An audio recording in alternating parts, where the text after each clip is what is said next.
नमस्कार, बहुत बहुत स्वागत करती हूँ आप सभी का मैं। और यहाँ पर मैं रीडिंग लेकर आई हूँ कि आपको क्या जानने की ज़रूरत है। देखिए, जो भी आपकी सिचुएशन चल रही है वो आप जानते हैं या परमात्मा जानता है, लेकिन यहाँ पर टैरो कार्ड के माध्यम से हम देखेंगे कि डिवाइन आपको क्या बताना चाहती है और आपको क्या जानना ज़रूरी है।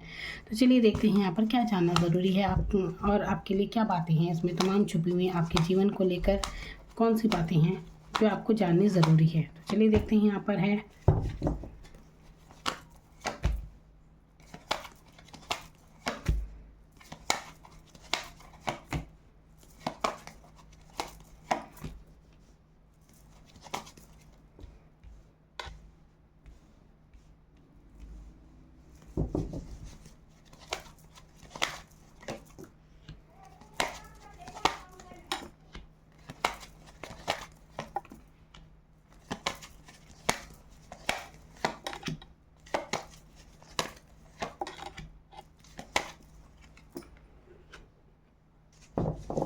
तो यहाँ पर क्या बातें हैं जो आपको जाननी ज़रूरी है। देखिए, जैसे यहाँ पर कार्ड मैंने आप देख सकते हैं क्या एनर्जी है। तो कुछ एनर्जी ऐसी है जो अच्छी नहीं है, यानी कि काफ़ी मानसिक पेन से गुजर रहे हैं आप, और स्थिति आपकी काफ़ी संघर्षपूर्ण चल रही है। ये आर्थिक स्थिति भी हो सकती है, आपकी लव लाइफ भी हो सकती है, या घर परिवार में कहीं कलेश का वातावरण यहाँ पर नज़र आ रहा है। लड़ाई झगड़े का जैसा हो जाता है, मतलब अचानक से कोई नुकसान जैसे आपने झेला हो, ऐसी स्थिति यहाँ पर मुझे नज़र आ रही है। धोखे की एनर्जी नज़र आ रही है यहाँ पर। तो ये कुछ भी हो सकती है, आप अपने सिचुएशन में देखिए, ऐसी परिस्थितियाँ यहाँ पर हैं।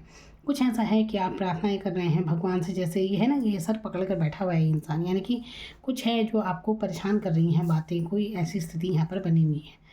तो ये तो है आपके सिचुएशन की बात। कुछ कुछ के लिए यहाँ पर ये लग रहा है जैसे आर्थिक रूप से तंगी का सामना कर रहे होंगे, या फिर स्वास्थ्य ही आपका ठीक नहीं होगा, ऐसी स्थिति मुझे नज़र आ रही है। कुछ आपके जीवन में अचानक से ऐसा हुआ है ना जो आपने सोचा नहीं था, और आप उसी के कुछ बातें ऐसी हैं जो दिमाग से आप निकाल नहीं पा रहे हैं, ऐसी स्थिति मैं यहाँ पर देख रही हूँ। और अब मैं बात करने जा रही हूँ कि आपको क्या जानना ज़रूरी है। देखिए, ये तो होती हैं परिस्थितियाँ जो कि आपको पता ही है कि जीवन में चल क्या रहा है ना। जो भी आपकी परेशानियाँ हैं, ये लव लाइफ की हो सकती हैं, कुछ लोगों के पार्टनर के साथ उनका अलगाव हो गया है, ऐसी स्थिति यहाँ पर नज़र आ रही है। चाहे वो लव लाइफ की परेशानियाँ हों, या फिर जीवन की स्वास्थ्य को लेकर हो, या पैसे को लेकर। ये परिस्थिति तो आपको पता ही है, लेकिन अब मैं आपको बताने जा रही हूँ कि आपको जानना क्या है ऐसी परिस्थितियों में, जब आपको लग रहा है कि चीज़ें कुछ ठीक नहीं है। तो ऐसे में क्या जानना आपको ज़रूरी है। अब देखिए, यहाँ पर सबसे पहले तो अचानक से जो भी आपके जीवन में हुआ, तो आपको तब भी भगवान का शुक्राना करना चाहिए कि और भी कुछ बिगड़ सकता था, लेकिन चीज़ें इतनी नहीं बिगड़ी हैं जितनी और भी ज़्यादा हो सकती थी, आप बच गए हैं। तो ये सोचिए। दूसरी बात ये कि जितना नुकसान, जितना मानसिक पेन आप जितना ज़्यादा सोच रहे हैं ना ओवर, इतना कुछ नहीं हुआ है। ज़्यादा परेशान होने की ज़रूरत नहीं है, कुछ ही हफ्तों की बात है, इसके बाद आपके जीवन में फिर से चीज़ें ठीक होंगी। तो ज़्यादा परेशान नहीं होना है, जो कुछ बीत चुका है उसे भूलने की आपको ज़रूरत है। यहाँ पर आप भगवान से जैसे प्रार्थनाएं कर रही हैं, तो यहाँ पर आपकी प्रार्थनाएं बिल्कुल सुनी जा रही हैं। अगर आपको ये लगता है कि पता नहीं भगवान सुनता है या नहीं सुनता है, तो बिल्कुल आपकी सुनी जा रही है। परमात्मा आपके साथ है, और देखना चीज़ें आपकी बेहतरी के लिए होंगी आगे, और बिल्कुल बेहतरी के लिए हो रही हैं। आप देख सकते हैं कैसे आगे बहुत ही पॉजिटिव कार्ड आए हैं। सेलिब्रेशन का कार्ड आया है, 11-11 की ऊर्जा यहाँ पर आई है, यानी कि अभी भले ही परिस्थितियाँ आपके विपरीत चल रही हैं, ऐसा आपको लग रहा है, लेकिन आने वाला समय आपका है और आपके लिए चीज़ें बहुत अच्छी होंगी। अगर लव लाइफ में परेशान है तो बहुत जल्दी आपकी लव लाइफ भी ठीक हो जाएगी। यहाँ पर देखिए, 5 ऑफ पेंटिकल्स की एनर्जी है। पैसों को लेकर तंगी है, या फिर स्वास्थ्य को लेकर ठीक नहीं है, तो ये भी ठीक हो जाएगा। यहाँ पर 4 ऑफ पेंटिकल्स की एनर्जी है, यानी कि चीज़ें आपके हक में काम करेंगी और पैसा आपके पास भरपूर होगा। ज़रूरत है इस एनर्जी से निकलने की। अपने स्वास्थ्य पर ध्यान दीजिए। जो कुछ बीत चुका है उसके बारे में ज़्यादा मत सोचिए, पैशनेट एनर्जी में आइए। देखिए, आपके लिए एक उपाय मैं बताने जा रही हूँ। आप जिस भी धर्म के हैं, आप अपने धर्म स्थल पर ज़रूर जाएं, और वहाँ पर ज़रूर जो भी करते हैं, जैसे हिंदू में प्रसाद चढ़ाते हैं, और आपका अपना जो भी रिलीजन के आप हैं वहाँ ज़रूर जाएँ, माथा टेक कर ज़रूर आएँ।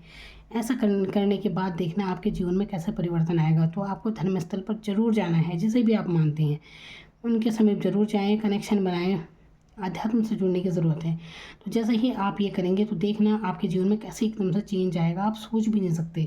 तो आपके जीवन में चीज़ें बहुत जल्दी काम करेंगी जैसे ही आप ये उपाय करेंगे। अगले आने वाले 9 मंथ के अंदर अंदर आपके जीवन में बहुत ही सकारात्मक चीज़ें होने वाली है। जैसे जैसे ये मंथ बढ़ते चले जाएंगे, आप पाएंगे कि जीवन में आपके बहुत कुछ अच्छा हो रहा है। तो परिस्थितियाँ भले ही अभी विपरीत हैं, लेकिन आगे आपको कामयाबी मिलेगी। कम से कम 5 हफ्ते बाद आपको अपनी चीज़ें लाइफ में ठीक होती हुई नज़र आने लगेंगी। उससे पहले भी नज़र आएंगी, लेकिन उपाय आप ज़रूर कीजिए। इसके बाद देखिए कितनी राहत मिलेगी। और जितना मानसिक पेन आप ले रहे हैं, इससे आपको बचना चाहिए, क्योंकि कहीं ना कहीं मानसिक पेन की वजह से आपके स्वास्थ्य पर असर पड़ रहा है। आपको चीज़ों को लेकर पैशनेट होने की ज़रूरत है। यहाँ पर पैशनेट ऊर्जा है, किंग ऑफ वांड्स की एनर्जी है। जो एक पैशनेट इंसान है, अपने कार्य की तरफ फोकस करने की ज़रूरत है, अपने ग्रोथ पर ध्यान देने की ज़रूरत है। कौन क्या कह रहा है क्या नहीं, इसकी बात की तरफ ध्यान मत दीजिए। आप हर वो गोल अचीव करेंगे जो आप अपनी लाइफ में चाहते हैं। देखिए ये एनर्जी आपकी होगी आने वाले समय में। तो यहाँ पर ज़्यादा चीज़ों को पकड़ कर मत बैठिए। जो कुछ होना था हो गया, क्योंकि यहाँ पर टावर की एनर्जी आई है, यानी कि कुछ ऐसा पास्ट में हुआ है जिसके शोक में आप अभी तक हैं। देखिए बीता हुआ आप बदल नहीं सकते, लेकिन आने वाले कल पूरी तरह आपके हाथ में होता है। तो अब ज़्यादा सोचने की ज़रूरत नहीं है, शांति बनाए रखने की ज़रूरत है। मन में पीस लेकर आएँ थोड़ा, क्योंकि इतना बुरा नहीं हुआ है जितना आप सोच रहे हैं, है ना। कहीं मतलब सोचों में ज़्यादा है, ओवर थिंकिंग जिसे कहते हैं, ये एनर्जी यहाँ पर मैं देख रही हूँ। रात को सिरहाने पे अपने पानी रख कर सो जाइए। जैसे आप सोते हैं बेड में, नीचे पानी रख दीजिए और सुबह उसे किसी कांटे वाले पेड़ में चढ़ा दीजिए। जैसे गुलाब होता है, कोई भी हो तो उसमें डाल देना है, पीना नहीं है आपको। ज़रूर ऐसा कीजिए, उस जल को डाल दीजिए कांटे वाले पेड़ पर। तो ये आपको कुछ उपाय करने हैं जो कि आपके लिए बहुत कारगर सिद्ध होंगे। चमत्कारिक रूप से आपका जीवन में परिवर्तन आएंगे, आप सोच भी नहीं सकते ये। तो निकलिए इस एनर्जी से। बहुत सोच लिया आपने, आगे आपके लिए बहुत तरक्की है। आप सबको मात देते हुए बहुत जल्दी आगे बढ़ेंगे, चीज़ें आपके हाथ में होंगी। फिर बहुत तरक्की के योग आपके बन रहे हैं। अभी भले से परिस्थितियाँ आपको ऐसे लग रही हैं, लेकिन आने वाला समय बिल्कुल आपके साथ है ये, है ना। बस डिवाइन से कनेक्ट करने की ज़रूरत है। परमात्मा बिल्कुल आपके साथ है और आपके सुन रहे हैं। यहाँ पर देखिए कैसे प्रेयर कर रहे हैं, ऊपर से सुन रहे हैं, है ना। तो यही स्थिति आपके साथ है इस समय। भगवान आपके साथ है और ज़रूर आप इस परिस्थिति से निकल जाएंगे। तो ये जो उपाय हैं मैंने बताए हैं, वो ज़रूर कीजिए, फिर देखिए आपके जीवन में परिवर्तन। Thank you so much.